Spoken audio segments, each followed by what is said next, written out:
तो खैर Twitter ban हो गया, नाइजीरिया में बैन हो गया। ओ हो, कुछ भी कुछ भी आज बिल्कुल एकदम बड़ी खबर लिखा है, बोली वाली, टूप टूप टूप टूप वाली, आप समझो। तो खैर ट्विटर बैन हो गया, नाइजीरिया में बैन हो गया। ओ हो, बड़ी खबर जूही चावला की नहीं है। टूप टूप टूप कौन कराता है? Sachin Nanda ji, Juhi Chawla becomes first to buy 1 GB data. बिल्कुल साहब, बिल्कुल, वो तो है ही है। तो साहब ये जो टूप कराने की जो बात है, आज किसी ने किसी को टूप कराया, टूप, तो उसने पलट के टूप टूप टूप कर दिया। तो किसने किसको चुप कराया और किसने चुप बिल्कुल परमानेंट कर दिया उठाकर, देखना चाहेंगे? आइए। नथवाली छमिया याद है ना, Jack Dorsey, ouch baby. Jack Dorsey ने हिमाकत करी तो उसको जवाब मिला। नाइजीरिया के राष्ट्रपति का अकाउंट बंद किया था सिर्फ कुछ घंटों के लिए, सिर्फ कुछ घंटों के लिए, ठीक है ना। तो बदले में नाइजीरिया ने लिया ट्विटर से बदला। राष्ट्रपति का अकाउंट बंद करने के बाद देश भर में ट्विटर सस्पेंड, उड़ा दिया जी, ट्विटर सस्पेंड। टूप टूप टूप टूप कर रहा था तो उसको टूप कर दिया भाई।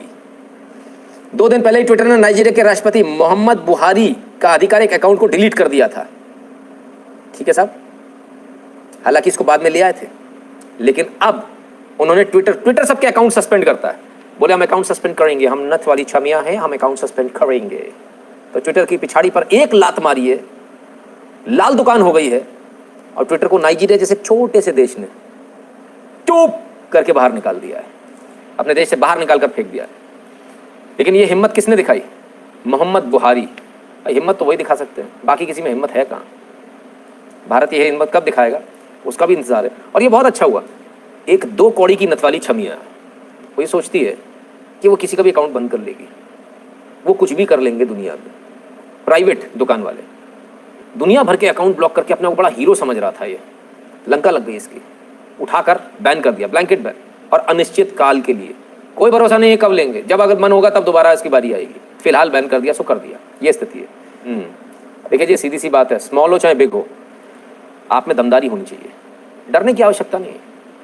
मैं आपको बिल्कुल जिम्मेदारी के साथ बताता हूँ, यदि मेरे पास कोई जिम्मेदार पद होता और ये ट्विटर जो अभी कर रहा है, अब तक तो ट्विटर को टांग दिया होता।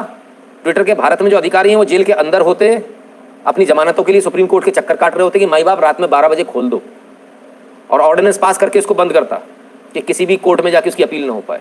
सीधे एक लाइन से उठाकर खटाक, चलो भगो निकलो, आओ पैर पड़ो, नाक रगड़ो, माफ़ी मांगो, अपने अखबार में ऐड दो, हमारे अखबारों को पैसा दो, उनमें ऐड छपवाओ फुल पेज के कि हम माफ़ी मांगते हैं। जब सबका धंधा चलता चमकता, जब सारे कहते हैं हाँ हमको पैसा मिल गया, भाई साहब छोड़ दो उसको, जाने दो। जब पूरी तरह से बर्बाद कर दे तब छोड़ते हो, पेनल्टी भी लगाते तो कम से कम 50,000 60,000 करोड़ की, ताकि समझ में आ जाए अच्छी तरह से। अंडे कुंडे बिकवा दो जी, अंडे कुंडे। पावर इसीलिए होती है, पावर धर के सेकने के लिए नहीं होती, पावर इसलिए होती है कि उसका यूज़ हो, मिसयूज़ नहीं हो, यूज़ हो। और जो आपके देश में गद्दारों का साथ देने वाली जो बाहर की शक्तियाँ हैं, उनका देखिए ज़रूरी नहीं है बैटल एक ही तरह से लड़ा जाए कि बैटल आपको युद्ध लड़ना, आप युद्ध के मैदान में लड़ा जाएगा। ये भी एक युद्ध है, वैचारिक युद्ध है। यदि विदेशी विचारधारा यदि आपके आ रही, उस विचारधारा को खत्म करना ये युद्ध है, और उसे हर हाल में खत्म करना होगा। जिस प्रकार से आप दुश्मन को हर हाल में खत्म करते हो, नो मैटर व्हाट। आप ये नहीं देखते उस समय कि उसके हाथ में बंदूक है या नहीं है, आप सीधे गोली चलाते हो। आप नैतिकता नहीं देखते हो कि नहीं पहले उसको बंदूक उठाने दूं, उसके पास भी बंदूक होनी चाहिए, मेरे पास भी होनी चाहिए। ऐसा नहीं होता युद्ध के मैदान में। तड़ातड़ गोलियां मारी जाती है, तड़ातड़ फायरिंग होती है। तो वो वैचारिक युद्ध भी इसी प्रकार से लड़ा जाता है, इसमें सोचने की आवश्यकता नहीं होती। जितनी जल्दी सरकार इसको समझ लेंगे उतना अच्छा रहेगा।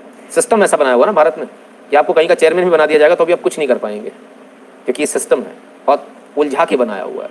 किसी को एब्सोल्यूट पावर नहीं है। ये ब्यूटी भी है, क्योंकि कोई गलत आदमी आ जाएगा तो दिक्कत भी आएगी, लेकिन ये काम करने में बहुत बड़ी अड़चन भी होता है ना।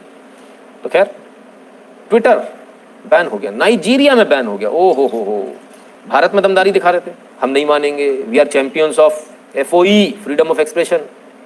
वो फ्रीडम ऑफ एक्सप्रेशन है ना, नाइजीरिया ने उसको पहले बेला, फिर उसकी पुंगी बनाई और जैक डॉर्से को दे दी, कहते रखो काम आएगी। अब किसी ने बोला कू बेटर है ट्विटर से। देखो सर, कू हो टू हो, जयचंदों की कमी नहीं होती। मैंने पहले ही बताया, किले के दरवाजे हमेशा अंदर से खुले हैं भारत में, नहीं तो यहाँ कोई कब्जा नहीं कर पाता। इसलिए कानून इतना सख्त बनाइए, कानून इतना सख्त होना चाहिए कि कोई हिल ना पाए।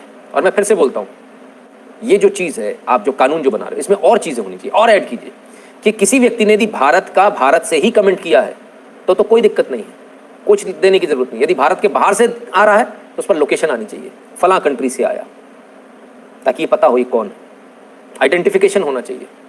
ये जो बैठे हैं ना कि हमारे पास सर्वर है हम देखेंगे, नहीं, ऐसा नहीं। सर्वर का कीज तो पुलिस के थाने में होनी चाहिए, साइबर क्राइम के थाने में होनी चाहिए। वो खोले कोई सी भी, फेसबुक, ट्विटर, कुछ भी खोले, और जहां जिसने कमेंट किया है सीधे उसका आईपी एड्रेस लेकर, उसका फोन नंबर लेकर पुलिस सीधे विद इन सेकंड्स, पुलिस के पास नंबर सामने होना चाहिए और उसको पुलिस सीधे फोन लगा सके, और लगाने के बाद उसको ये बात बोल सके कि भाई आपने जो कमेंट किया है 1 मिनट मिल रहा है, या तो इसको हटा लो या तुम्हारी लंका लगा देंगे। और यदि कमेंट ऐसा है जो हटाने की नौबत भी नहीं आए और एफआईआर, तो उस पर सीधे एफआईआर दर्ज करके उसको उठवाने की ताकत होनी चाहिए। इन्होंने तो करके दिखा दिया, आप भी कर सकते हैं। इन्होंने तो उड़ा दिया, ट्विटर को ही खत्म कर दिया अपने देश में से, आप भी कर सकते हैं। और मैं समझता हूँ ये शुरुआत हो गई ट्विटर की, सभी लोगों को ये कर देना चाहिए। जब नाइजीरिया जैसा एक छोटा सा देश ये कर सकता है, तो भारत जैसे देश को तो तुरंत कर देना चाहिए, सोचना नहीं चाहिए। लोग कहते हैं ना भारत से उसकी इतनी इनकम नहीं, नाइजीरिया से तो बिल्कुल भी इनकम नहीं थी, नील बटे सन्नाटा, तो भी बैन कर दिया। आगे समझ में, बहुत अच्छा किया। चलिए अब आते हैं इन लोगों के जो इकोसिस्टम है, उस इकोसिस्टम की बात करते हैं। लेफ्ट इकोसिस्टम जिसका पार्ट है ट्विटर। ट्विटर का काम है दूसरे देशों में उनकी पॉलिटिक्स में दखल देना, ट्विटर का काम है इस तरह की चीज़ें करना, ट्विटर का काम है सरकारों को डिस्टेबलाइज करना, ट्विटर का काम है ये सारी चीज़ें, हरकतें करना, गंदी हरकतें करना इस प्रकार की। ट्विटर इसलिए बना नहीं है लेकिन करते हैं।